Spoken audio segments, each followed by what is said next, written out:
Ошон үчүн элге берген одан аткарыш керек. Элден айланайын агайын туугандар. Мен сиздер менен күчтүмүн. Бараткан депутаттардын мен сизге гарантия берем, көрөсүздөр.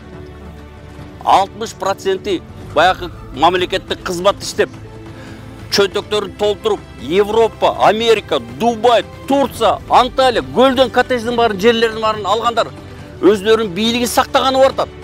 А мен артым таза агайын туугандар. Мен коркпоймун эч кимден. Бир эле Кудайдан корком. Эгер сиздер мага ишенич көрсөтсөңүздөр, мен сиздерди уят кылбайм деп ишендирип кетем агайын туугандар. Мен 5 жыл жоголуп кетпеймин. Сиздерге ачык айтып коеюн. Ар бир 3 ай сайын кылган эмгегимди сиздерге келип алдыңыздарга отчетту берип, сиздердин маселени ошо өкмөткө, президентке жеткизип турам деп сөз берем агайын туугандар.